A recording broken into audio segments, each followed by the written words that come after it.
So this is the Northern Ireland 30 Patrol, and it's all been modified, and there's been a whole series on tailoring it so you can see how it's all done. It's really pretty simple. You get hold of a sew and all, you can learn to use one of them and get pretty good at it pretty quick. And a lot of people have been making their own modifications after watching that little series, which is great to hear. Good on you. A run through of the actual modifications for this. I took off the existing side pockets and I've sewn on two 10-litre rocket pockets, one obviously on either side there. That's given me an additional 10 litres. The top lid, I took off the top and transferred it to the front to make a Medipack. Then we come in to the centre, and I've got a couple of ammo pouches which are great for a little canteen and a water filter. And the actual sleep system, the bag itself, can now be stowed in a compression and bungeed on to the top, and obviously the pad is just bungeed underneath. Now, believe it or not, all the components that used to be in the 100-litre Bergen is all here. I've left nothing behind. I still have the SICK kit, SIC, shelter, insulation, cook set, 3 elements. The elements for shelter in this case is a basher and a bivvy bag. The insulation comes in the form of a sleeping bag and a roll pad, and then any additional clothing I put in. C, cook set. I have one in the side here, and this pocket is completely empty, which allows me to put all the wet food from various ration packs. And what I like to do with these ration packs is take out the wet meals and only put the wet meals in whatever pack I'm taking out. I kind of make my own brew kit up, because for tea bags and coffee in the British Army ration pack, the UPS is disgusting. So I bought my own coffee, and I can have a coffee a bit later. But all I'm showing you is how everything from the Bergen is here. The capacity of the PLCE S90 Bergen is 65 litres up to the top of the snow collar. The snow collar itself is 25 litres, so that brings it from 65 to 90 if you use a snow collar. In order for you to use that snow collar, you need a modification. You need a floating lid, and then the lid sits on top of the snow collar. Otherwise you're squashing that snow collar down and you're back down to 65 litres. The other 10 litres from the S90 PLCE comes from the top lid and the front pocket, all adding up to 100 litres. The misconception there, of course, is that the main chamber is 100 litres on the British Army PLCE. It's nowhere near. It's a really bad trade-off. 65 litres of usable space for a trade-off of 3.5 kilos. You ever think about that? My vintage Berghaus is 90 litres and is coming in at 2.3 kilos and is equally as durable. All that remains is to strip out all the components, just to prove to you what has come out of the Bergen can go on or in to this 30-litre NI Patrol.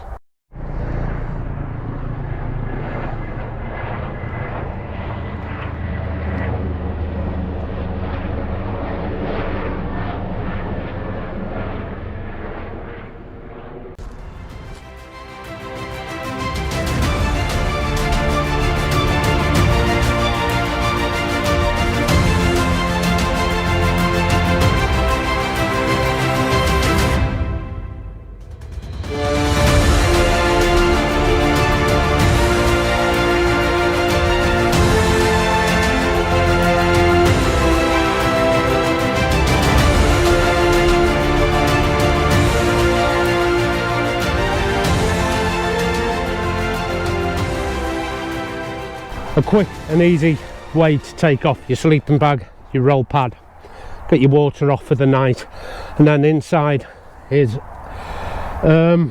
just some insulation. But if I needed a shelter kit, I keep shelter kit on the outside, which is going to be in one of the pockets, one of the rocket pockets are sewn on. Now everything, the position of where I keep everything isn't set in stone. I'm going to try moving some elements into different pockets and just see how it balances out. But in the side here is one of my rocket pockets, and I have all the AWPs I need, operational ration pack food. So whether I'm out for one night, I can just put a breakfast bar in and something for my evening meal, hot drinks, done. Out for a couple of days, I might put 2 hot meals in, 2 breakfasts and 2 lunches. Now for the lunch, I always like to have one of the desserts because they're stodgy, they're fatty, high in carbs, keep you going all day. A good little trick, eat your dessert for lunch. And I can have about 10 days of AWPs in here if I just keep it to the wet food.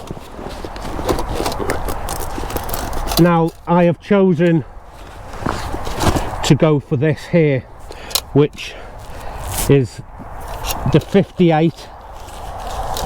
It's a bit heavy.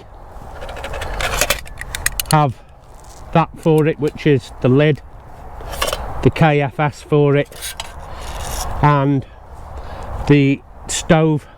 Now I haven't got any fuel for this stove. I did think I had some fuel in, I was going to have a nice brew, but I mean I could get a little fire going, but I haven't got the battery. I haven't brought the batteries out. I thought I had everything ready, but I was in such a hurry. Shame. But that is all you're going to need. Now if you want to use a jet boil for your ration packs, as I do, you can put your jet boil in, but I don't. I want to keep it in keeping with the era of the pattern, which is this here, the Northern Ireland, which Northern Ireland goes back to the 80s, 1980s, and this is 58 pack, 1958 to 1990, and still being used if you don't like your jet boil. There's another version of that which is aluminium, and it is appalling, terrible. But that is how I can get away with as many days catering as I need, because the only thing that dictates how big your pack is trip duration, and that is how many rations you are prepared to carry with you. The idea, the logic behind what you need in the pack is always going to be the same. Shelter, insulation, cook set. Shelter is going to keep the elements off you, the rain, the wind, the snow. The insulation comes in form of that roll-up sleeping pad, and you can put an extra air pad on that if you're sensitive to cold ground, as I am, and your sleeping bag, and that is good for your insulation. So now I'm warm and I'm dry. All I have to do now is be well fed, and to be well fed, you've seen I have that cook set. This is my rain jacket, and inside the rain jacket are my rain trousers. If it does rain, I'm not going to get my smock wet and my trousers wet. Wet gear equals cold gear. So the minute it starts getting a bit chilly, or especially if it's going to rain like it is now, these are just on top under the lid. It's the first thing that I get to, and they're not in the pack either, because I don't want to transfer damp into kit that's already dry or I'm trying to keep dry. Often as a cold sleeper, I want to sleep warmer, and that is achieved by either having an extra sleeping bag, which is called a system, or put some pajamas in. Now, not many people do this, but I do. This is my pajamas. It's actually my softy suit, and it's in keeping with the era. It's the green and tan suit here. I'm going to put the jacket on over this. It is a bit cold. Now this I wear inside the sleeping bag and often use just like pyjamas, so I can strip off and just have these on and then get into the sleeping bag.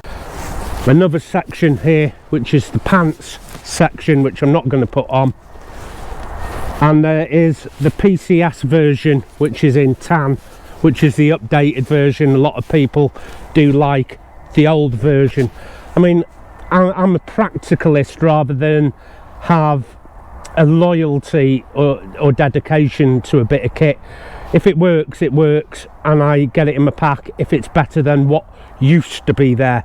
I'm not, people say I don't like MTP, and this is the DPM pattern, and a lot of people say I don't like the MTP. I don't see the relevance of liking something or not liking it. If it's practical and it's beneficial to your environment, then you use what is applicable. I mean, I quite like the colour purple, I quite like the colour orange, but if I had a preference just for a colour and I was putting up a big orange sleet sheet above me like a basher, I'd be seen a mile off. So that's where I'm saying, liking something or having a preference for something, you want to get that out your head and use something that is applicable to your environment. This is very applicable to my environment right now because this is warming me up a treat. On the front of my little pack, I've sewn on a couple of ammo pouches. Now that fits my hot drinks flask, and I can't find it. I'll go home and look for it, but it is an ammo can flask, so a nice hot drink on the go, on the ready. Other things I might want to put in here are sundries. I might have a very small wash kit to put in there and a fire making kit, or I could put a water filter in there.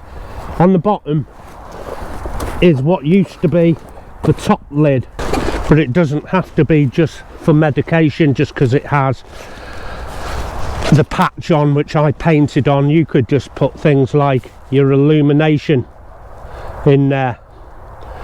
You could put your fire making kit in there.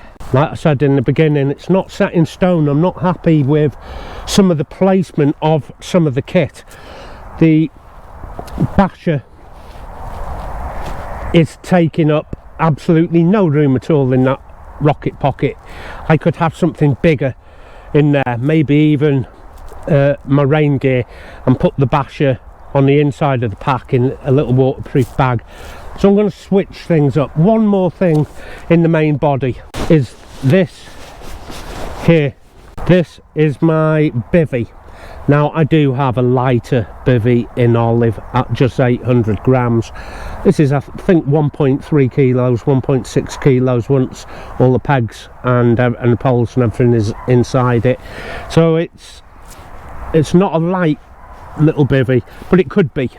But I just happen to like this Thnx bivvy, but the zips on it are terrible, absolutely terrible, and I can't afford the Corinthia Observer bivvy, which is a hooped bivvy. You know, it has a pole system for your head, which is great, but it's 300 odd quid, and for the sake of something that cost me 90 quid, I'll put up with the bad zips.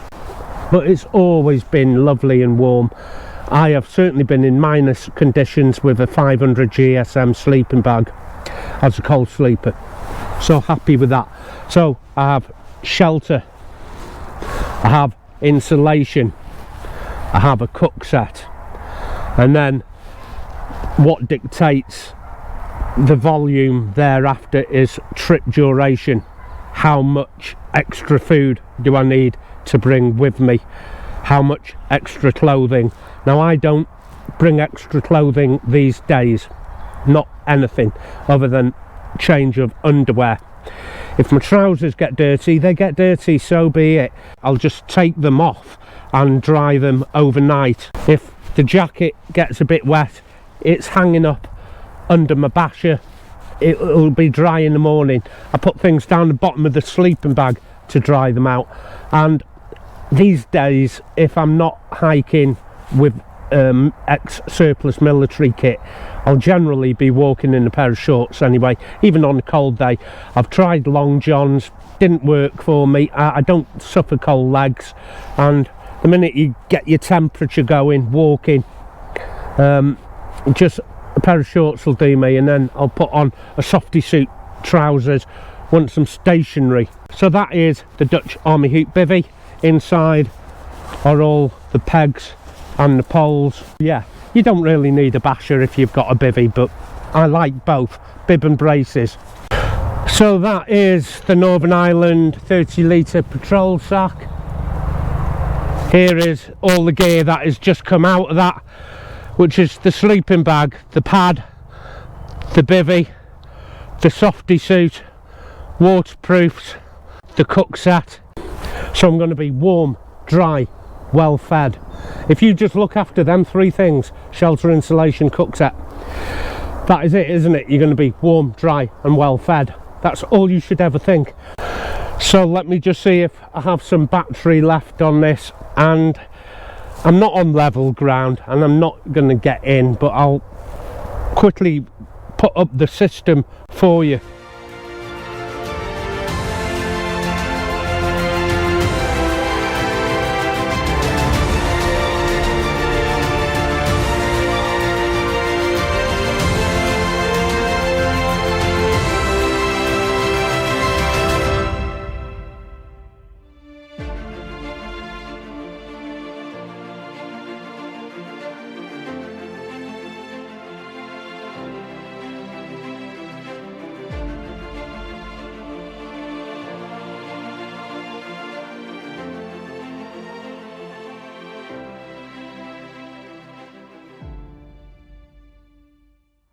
All I need to do next is put the actual sleeping bag inside the bivvy and then erect the actual hoop part of the bivvy bag. The basher is strung up overhead and I have a nice hot drink waiting for me there with the actual cooker itself, some coffee, KFS, the 58 cup pot, and I am using the LRRP on a chest rig.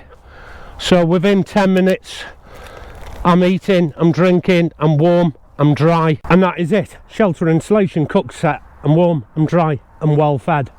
So multiple trekking with surplus kit is feasible. I certainly wouldn't want to do multiple night treks with the Bergen, the 100-litre Bergen. It is not synonymous with comfort. It holds very little more than this does. It needed all the modifications to increase the size of it so I could get my sleeping bag on a floating lid. I haven't got a floating lid with this. It's just two bungees that sit the sleeping bag on top of the pack.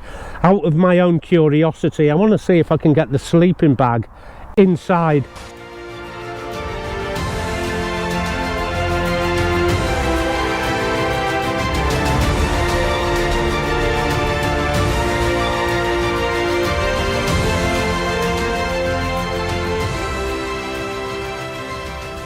Well, the sleeping bag went in really well.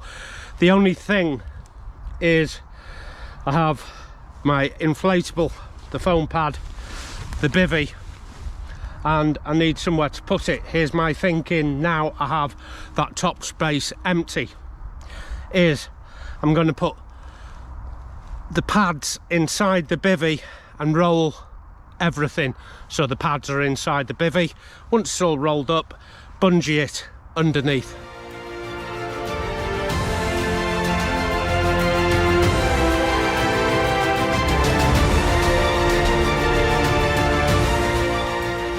With the roll mat inside the bivvy bag stowed underneath the NI, the sleeping bag this time is on the inside, and the roll pad down the bottom, sleeping bag middle, rain gear on the top, and I have nothing on the hood section here. The water on the chest rig, no requirement for the sleeping bag compression.